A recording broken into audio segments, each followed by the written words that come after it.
Tommy Grayson was 23, 6 feet 2 inches tall, weighed 210, had dark blonde hair clipped close in a USMC style, and he was undoubtedly the best quarterback the college had seen in 15 years. Everyone said he had it made in the shade with his full-ride scholarship, and having rich parents didn't hurt either. Tommy was one of the few students that didn't need a part-time job because he got his spending money from his mother. Not a fortune, but certainly enough to drink a little on the weekends and to eat well the rest of the week.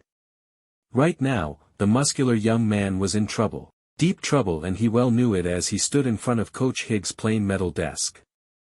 The coach was scanning the papers strewn across his desk, completely ignoring the young man, but every time Tommy tried to speak, the older man would just raise a finger and Tommy would fall silent. Coach Higgs had turned this school around in the 5 years since he'd signed on as head coach of the football team. The first year, they missed the state playoffs by only 1 game, but the school had taken that championship every year after that. By the 3rd year they were winning regional championships as well, and this year it looked like they might get into a bowl game. Of course this meant big money to the university, which gave the coach almost unlimited power. The ex-drill sergeant turned football coach also demanded complete obedience from his players and ran the team like a precise military unit. He never demanded respect, he earned it the old-fashioned way. Being a man of his word, courteous, always polite yet firm, he accepted nothing less from his players. Finally he looked up and sighed. "What the fuck is going on in that head of yours, knothead? You want to get benched right before the biggest game in this school's history?" "Of course not, coach," Tommy answered. "It was just. I don't want to hear any fucking excuses. You know what the maximum effective range of an excuse is, don'tcha?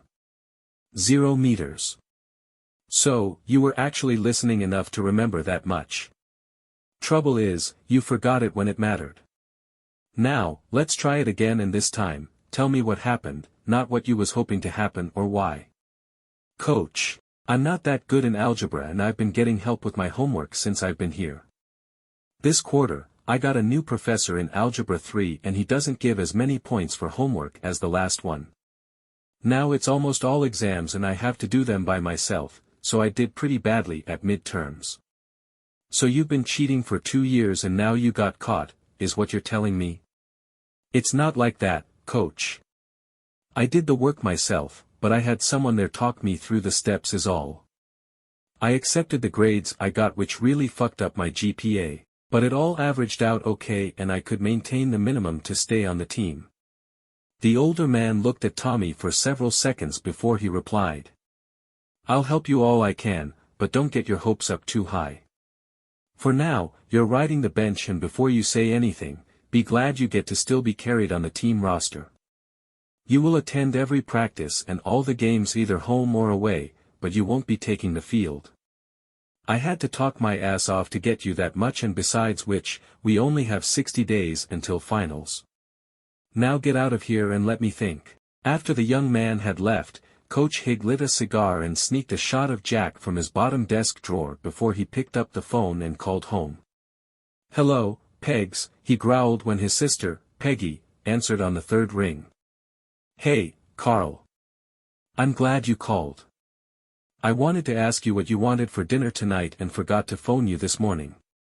Anything is fine and I'll be home around 6, or I can pick something up in town and bring it with me. You shouldn't have to cook for your brother." "Carl, stop it. We've been over this before. You know I like fussing over you and I get so depressed sitting around my own place since, you know, that night, and I'd rather stay here with you." "I know," the older man sighed. "Now for the reason I called. How much of your college algebra do you remember?" "I remember enough to help one of your players," Peggy laughed.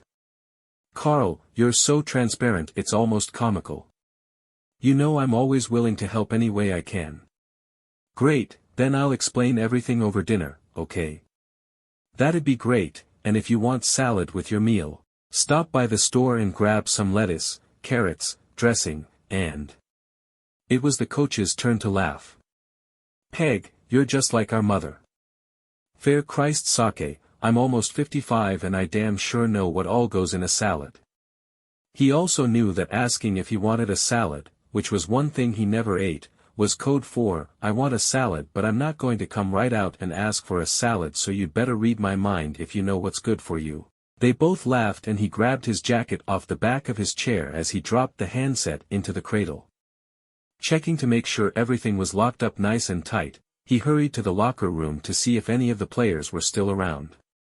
He was in luck. The place was deserted except for Tommy and Eric, so it wasn't too difficult to motion for Tommy to join him for a quick, private conversation. This is just between you and me, not head. You want to stay on the team, right? You know it, coach, the young man quickly replied. Then be at my place for dinner tonight at 6 sharp. Not no fucking 6:15 either. I eat at 6 and I expect you to be there on time. I've got you a tutor and you will improve your grades. On your own and by yourself, you'll learn your math because my sister will be teaching you. Coach, I don't know what to say. Say, thank you, coach, and that'll do it for me, not head. Thank you, coach, said the young man with a grateful smile. I'll see you at 6 sharp and thank you for keeping this between us. I don't want the other guys to know I need a tutor. Coach Hibb didn't say anything, but he grunted and thought that the young man was in for a big surprise later tonight. As far as he knew, none of the players had ever met his sister. They weren't exactly in the same age group and Peggy was married. Or had been married until 8 months ago when she caught her husband fucking around on her. She'd filed the papers that Monday and the divorce had been quick and as painless as possible under the circumstances. Peggy had gotten the house, the car, and all the furniture. For all the good it did her because she probably slept over at his place half the time. It was probably best they'd never had children, so that was one less worry, thankfully. He loved his sister, but that didn't mean he wanted his 37-year-old sister practically living with him either. He liked being a bachelor. That's why he had decided to try his hand at matchmaking and that had given birth to this master plan to get his sister laid so she'd quit moping around and get back to her own house and her own life.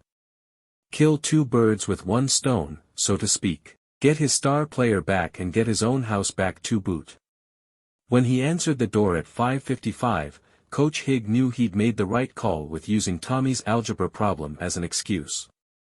The tall young man was actually dressed in a dark suit and you could tell he'd even gotten a fresh haircut that afternoon.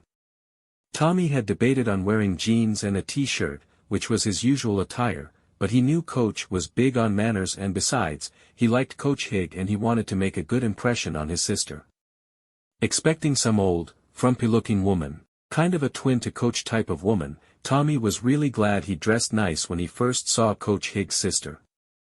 Peggy hadn't really dressed up, this was the way she always looked, like she just stepped from the pages of a fashion magazine. She was just as tall as her brother, but where he was dark-haired with a huge, hooked nose, she had reddish blonde curls cut to her shoulders, the prettiest blue eyes you've ever seen, and although she was a bigger woman, she certainly had all the right curves in all the right places. Dinner went by with mostly small talk over the university and of course, sports. This led to an intense discussion over which team deserved to be in the Rose Bowl this season, which finally wound down as dessert was served.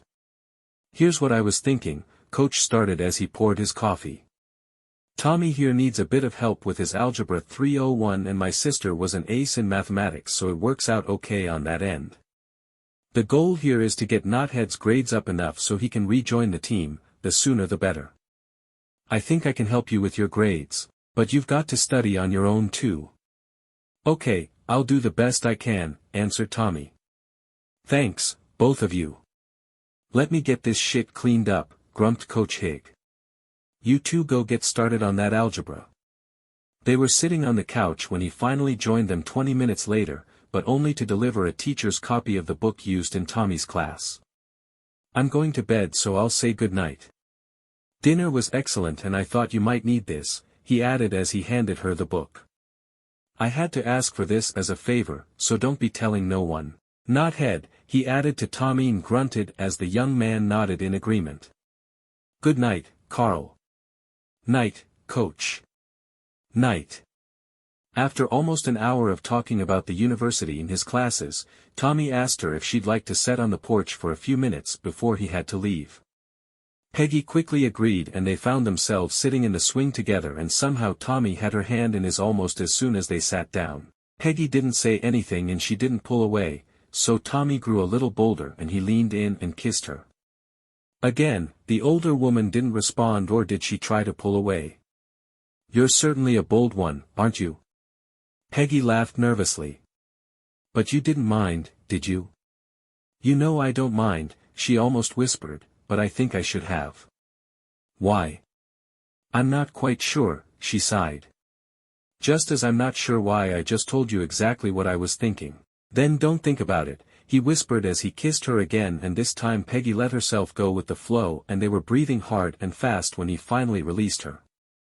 "Do you live around here?" the young man whispered when he finally got his breath back. Damn!